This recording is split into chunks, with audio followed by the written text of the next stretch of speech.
She shares her expertise with over 400,000 followers on TikTok and YouTube, offering practical tips and inspiration for remote work success. Through her courses and mentorship, she has coached over 5,000 students. Imagine. And she helped countless Filipinos launch rewarding ever campaigns, empowering them to earn the dollars and achieve financial independence from home. She is the founder of Executive Virtual Assistant Philippines. She has established herself in the virtual assistant industry, focusing on providing support to various business and professionals. Let's all welcome Miss Mia Hua. Good morning, everyone, and welcome to Freelancers Wonderland 2025. Ako po si Mia Juan. Hello, welcome to Wonders Wonderland also, and welcome in Quezon. Ayan, hindi ko first time sa Quezon. Actually, nagpupunta na ako dito before. So it's very nice to be back. Sa mga hindi mo nakakakilala sa akin, my name is Mia Juan. Later, I'll do a quick introduction, but right now, what we will talk about is value-driven client service and how to become a strategic partner. Huwag ka muna mag-change ng slide. Okay, so alam naman natin as virtual assistants, isa sa mga pinakamahirap na ginagawa is maghanap ng client. Tama ba? Mahirap maghanap ng kliyente. Mahirap din mag-apply sa mga virtual assistant companies. Tama ba? Sino dito ang hindi pa rin nakakapasok sa VA company na gusto nila? Wala? Lahat nakapasok na? But I'm sure it was really challenging na mag-apply sa mga virtual assistant agencies. Another thing na challenging is ang dami ng gustong maging virtual assistant ngayon. Sobrang laki na ng competition natin. So ang daming, parang ang konti ng kliyente, ang dami ng VA. So ang hirap ngayon makipagkompetensya sa mga kapwa VAs natin. So right now, I want to focus on, i-discuss ko sa inyo kung paano kayo magiging something else na talagang you will be the best of the best. Kayo yung unang papansinin, kayo yung magkakaroon ng long relationship and partnership with your client na magtatagal kayo dun sa kliyente ninyo at kayo ang pipiliin ng mga kliyente pag nakita nila ang inyong experience at inyong portfolio. Yun yung ituturo ko sa inyo today. Kung paano hindi lang maging isang virtual assistant, kung hindi maging isang strategic partner ng client ninyo. Okay? Next slide. So this one, ito pinagmamayabang ko. Na-receive ko to last year. So as you all know, well, if you already know me from social media, I started as a VA in 2021. First client ako, so executive assistant po ako. So this is my first client. Nung umalis ako, I worked with them for a little more than 2 years. Tapos, umalis ako sa kanila kasi nag-promote ako as an operations manager. And then, nagkaroon sila ng ibang VA. Tapos, umalis ka rin ako dun sa company na yon. Nag-resign ako sa kanila. And then, just last year, November, yung client ko from that agency sent me a message and asking me, kamusta na daw ako? So, siya, sabi ko, I'm doing great, kamusta na rin kayo? Pero hindi English ha, hindi Tagalog. Tapos sabi niya sa akin, no one is as good as you. Sabi niya, kaya umalis na rin daw sila dun sa agency. Kasi ako daw ang pinakamagaling. Ay, grabe! Hindi na ito magaling. Yes! But this is such a very proud moment for me kasi parang it's a validation na I really did well. Diba? Na kahit hindi na kami nagtatrabaho together, nandun pa rin yung impact ng ginawa ko para sa kanila. Na naaalala ka din nila ako na meron akong nagawang maganda sa buhay nila. So ano ba yung mga ginawa ko? Bakit ako naka-receive ng ganitong klaseng message from my client? Even months after or years after na hindi na kami nag-work together. So samples ng ginawa ko is I made sure that they cannot live without me. Paano ko ginawa yun? Lahat ng mga bank account nila, lahat ng medical certificate nila, lahat ng mga information about sa mga buhay nila, lahat nasa akin. Kapag tinanong nila, Mia, nasan yung visa ko? Alam ko kung nasan. Mia, ano sabi ng doktor ko? Ako nagsasabi sa kanila. Yan. Another thing na ginawa ko din is, kinaibigan ko lahat ng mga hotel reservations manager kasi mahilig mag-travel yung client ko. So lahat yan mga kinaibigan ko. So lahat ng mga request nila, ay Mia, gusto ko ng bagong unan sa hotel ko. Gusto ko mas matigas yung kama. Lahat yan nabibigay ko sa kanila. Kasi kinakaibigan ko yung mga nakakatrabaho ko that will make them feel like a VIP. Yan. Another thing na ginagawa ko at kinakaibigan ko yung mga reservation staff ng mga restaurants. Kasi mahilig sila kumain sa mga mayayaman na mga mamahaling restaurants na sobrang hirap mag-reserve. So kinakaibigan ko yan. Para kahit wala nang available table, bibigyan nila ako ng table for my client. Ganon. So, yun yung impact na nagawa ko sa kanila. Kaya lagi nila ako natatandaan. Pati yung mga health card nila. So, every time na may problema sila sa mga charges sa HMO nila, ako lagi nag-aayos. Ako yung kumakausap sa mga clinics nila, sa mga doktor nila. Ako yung lagi nakikipag-negotiate na, uy, hindi dapat may ganitong charge. So, hindi na nila iniisip lahat yan. Ako na lahat ng mga problema nun. That's why naramdaman nila yung impact nung pagkawala ko. Kasi hindi na-train ko naman yung nagpalit sa akin, but I guess hindi ganun ka-passionate siguro. That's why they left. So, yun yung always na gagawin ninyo sa mga kliyente ninyo, especially if executive assistants kayo. You have to make sure na your clients cannot live without you. So, aangkinin nyo lahat. Aangkinin nyo lahat ng buhay nila. From all of their documents, medical documents, bank accounts, lahat yan. Kayo dapat ang champion. Na hindi, pag nawala kayo, kunyari, mag-leave kayo, talagang mamipilayan sila. Ganun dapat yung effect.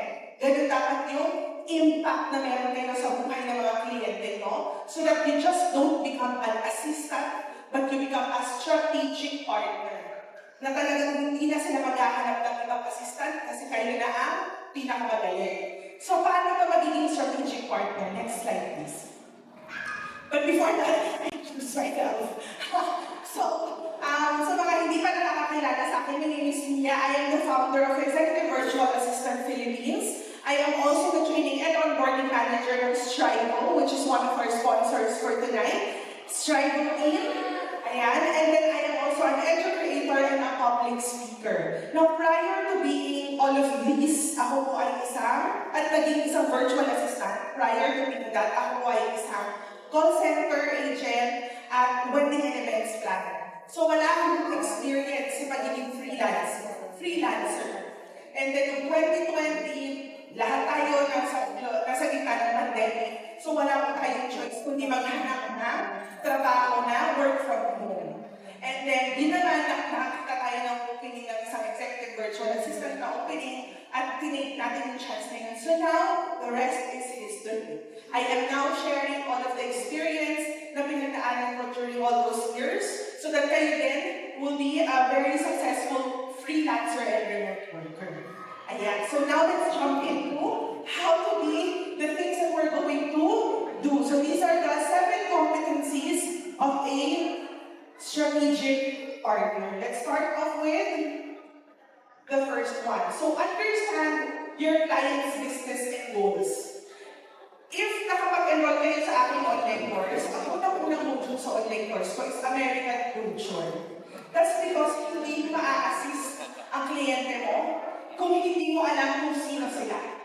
Okay? So, ibang-iba ang culture ng Amerikano sa mga Pilipino. Okay? So, you need to know who your clients are so that you can assist them right. Okay? So, aside from knowing ang American culture or European culture or Australian culture, wherever your client is, you also have to understand ano ba yung business nila and goals. Sa isang pagiging general VA at isang pagiging executive virtual assistant, very different yan. Ang isang executive virtual assistant, kapag nag-onboard ka ng client, ang una-una tinatanong nila, ano yung goals mo in the future? Ano yung long-term plan mo? Tapos from that long-term plan, tsaka ngayon si executive assistant magsasabi, okay, this is how I will help you. Hindi na tulad pag general VA tayo or niche specific, ang tinatanong natin, okay, ano yung kailangan kong gawin?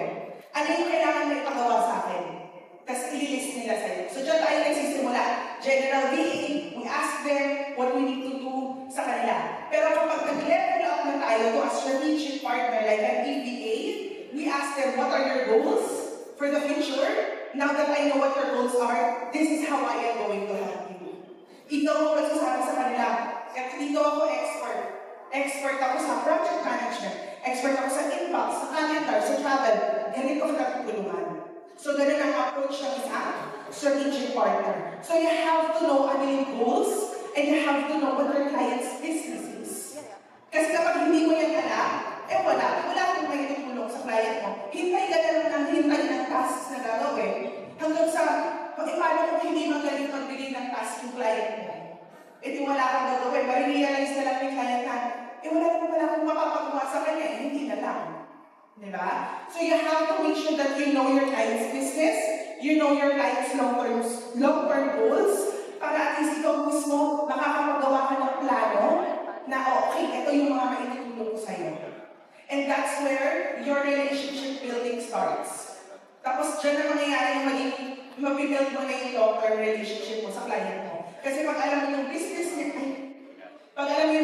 niya, at saka yung goals niya, marami kang mga tasks na ma-invento na ma-delegate mo sa sarili mo. Kasi sabihin mo, okay, ito yung mga gagawin ko sa'yo for your business. Okay? Next. Develop executive presence. Ayan, ito narinig natin ito madalas, executive presence. Marami nagtatanong, what is executive presence? Ano ba yan? So, executive presence starts with, very simple, how mo dinadala yung sarili mo or how you look. Okay? That's very important, especially in a remote work setting. Okay? Kasi hindi naman tayo pumapasok sa office. So, having that executive presence, kahit half lang, yung half top lang, na maayos yung suot mo everyday sa work, maayos ka magsalita, maayos ka makipag-communicate, you are confident with how you talk to your clients, to your colleagues, is one way for you to show executive presence. Okay? Ako, sasabihin ko sa inyo, hindi ako magaling sa vocabulary. Ang vocabulary ko sa English very basic. This is something na weakness ko na I'm trying to improve regularly. Pero lagi na lang sinasabi, ay, ang galing mag-English niya. Ang very confident, magaling sa grammar, magaling sa... Pag hindi malimay mo yung mga pinagsasabi ko sa social media ko, makikita mo na basic lang. But the thing is, since alam ko kung ano yung weakness ko, inadaan ko siya sa malakas yung boses ko, confident, ganyan. Inaayos ko yung gawin ako magsalita, ganyan. Para at least kahit very basic yung alam ko, yung dating mo malakas.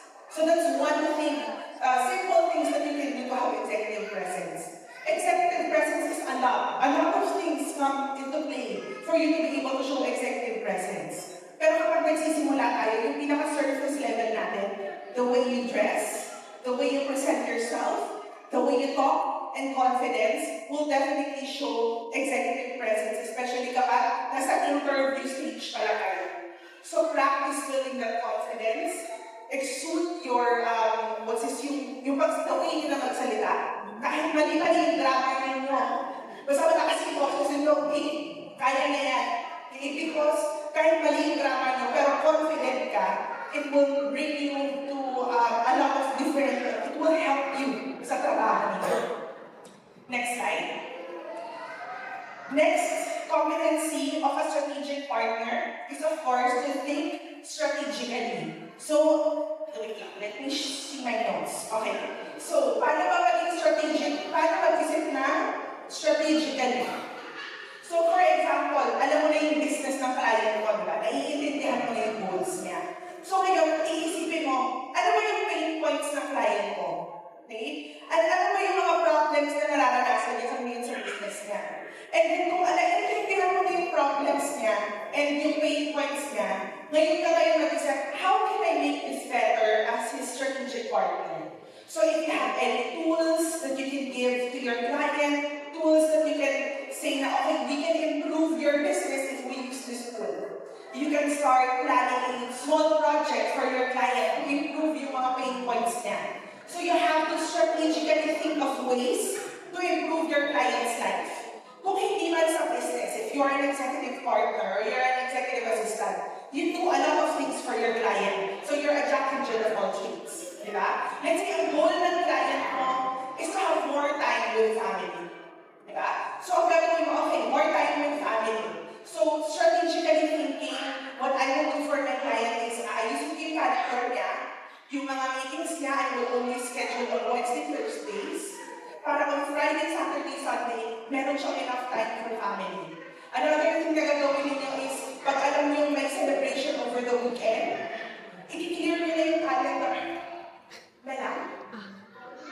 Okay. I-clear niyo na yung calendar na ng client ninyo para magbibigyan niyo siya ng more time with yung family. So that's how you strategically think for your client, not just sa business side niya, pero personal side also, or personal life niya, you can also be a strategic partner for your client. And think of strategic ways for you to really make your client's life very amazing. Diba?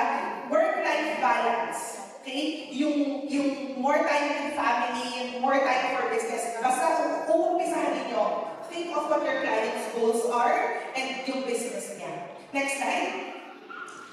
Ito, position yourself as a trusted advisor. Yan. So, yung mga marites dyan, yung mga marites tayo, para maging strategic partner or maging trusted advisor tayo kay client, we always make chismis kay client. Client, alam mo, pwede natin gawin ganito, ganyan. Uy, client, alam mo, narinig ko sa iba na, sa mga, let's say, sa colleagues natin na parang gusto nila ng out of town or gusto nila ng team building. Pag-uwi natin to. So you have to be someone na hahanapan nila ng information, makukuha na nila ng information. So you have to be there to always make good chismis. Huwag naman yung bad chismis. Always make good chismis to your client that will improve yung life and yung business nila. So always position yourself as a trusted advisor. Paano mo mapaposition yan? Paano ka magiging trusted advisor? Kailangan yung position mo, hindi ka lang makikipag-usap sa kliyente mo, kailangan mo ipasok yung sarili mo, makikipagkaibigan ka sa mga colleagues.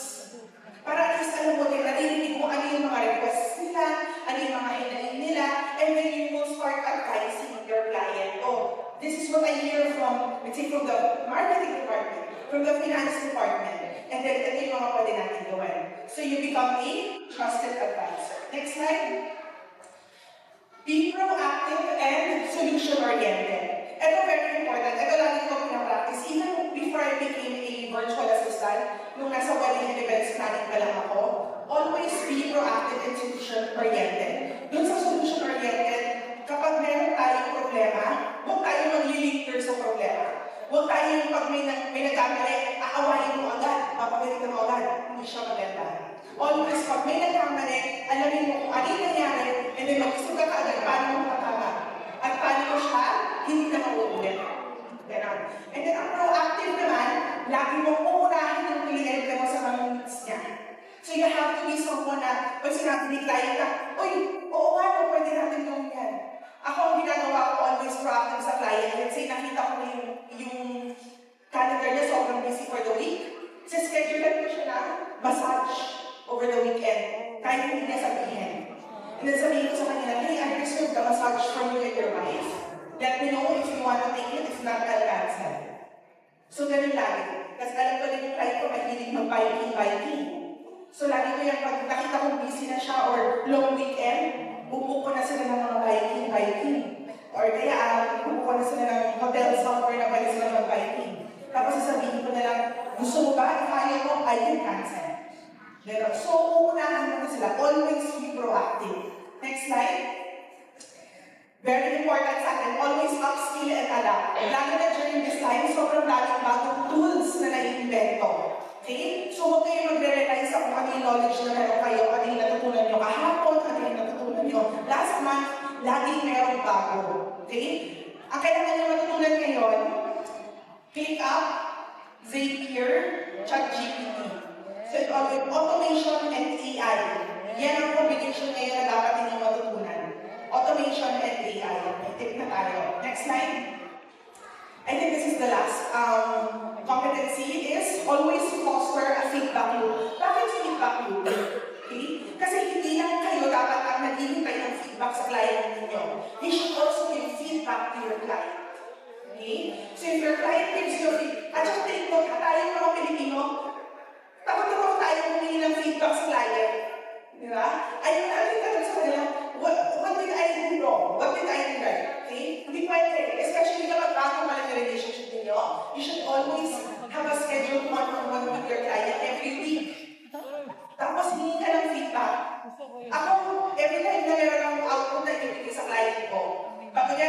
isa, Mia, kailangan ko ng slides, bigyan mo ako ng recommendation.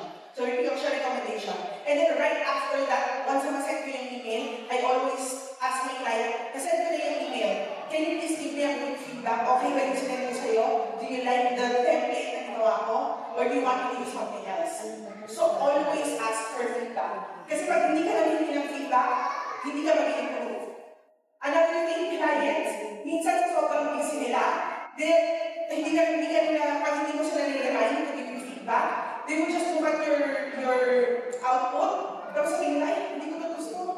Tapos magagalit, hindi ko alam na hindi ka pala gusto. Kasi hindi ka nila hindi ng feedback eh. Eh, wala naman na silang time na isipin, ay, kailangan ko bigyan ng feedback yung iig ko. Hindi na nila iniisip yun. So you always tell them, give me feedback. And then you also, as an executive assistant, give your clients feedback. Paano? Kunyari, ang tagal mag-reply ni client, binigay ko yung slide recommendations. 2 days na, hindi pa siya nagbibigay ng feedback kung anong pinili niya. Once na mag-one-on-one ka, sasabihin ko sa kanya, client, you're not giving me your decision on time. So yung flights na yun, nag-increase. So, mas mahal siya. So, ang gagawin na, ang sasabihin ko sa kanya, saan ba kita pwede mag-contact na mas mabilis kitang nahihingan ng feedback? Okay? Tapos sasabihin na niya na, okay, kailangan sa WhatsApp, tawagan mo na lang ako. Yung mga ganun. So, you tell them how they can improve their relationship together. That's why it's called feedback loop. Because hindi siya one way. Feedback is always two-way. Huwag kayong matatakot magbigay ng feedback sa client ninyo. Because it also shows executive presence. Okay? And it will level you up. Hindi lang sa pagiging isang assistant, but you will become a strategic partner for your client. And those are the 7 competencies.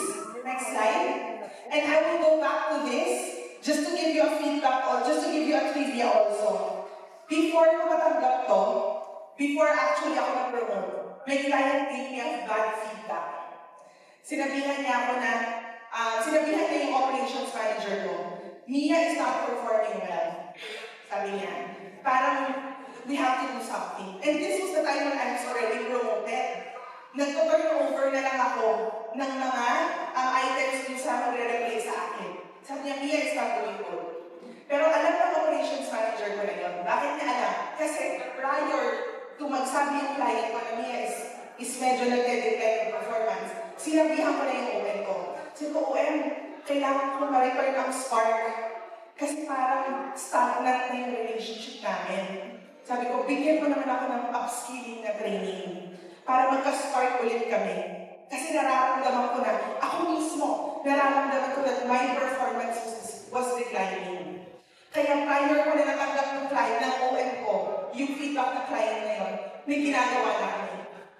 And then, after a few months after, I received this na even if naramdaman nila na nag-decline ako, nakita nila that I did something about it. And they said that I was the best. So, that's something that I will always treasure. Okay? Because I wasn't just an assistant, I was a strategic partner for my client. So if you want to learn more how to be a strategic partner, you can go to my community, join my community Executive Virtual Assistant Philippines, and scan the code. We also have a booth outside. And if you are also interested in becoming a strategic partner and an elite executive assistant, please follow doon sa Strivo booth natin. We have our talent acquisition team here at Strivo team. And you can already leave your profile if you would like to be interviewed for an executive assistant position at Strivo. Maganda po ang benefits ng Strivo. Pwede ko sa benefits. Okay, so Strivo benefits, ang pay po natin, ang monthly salary natin is $1,000. You will also receive a MacBook after 3 months with your client, plus other monetary benefits and bonuses. May mga leaves din tayo. So if you are interested to become a strategic partner and an elite executive assistant, please proceed to our Strive booth. Thank you very much, everyone.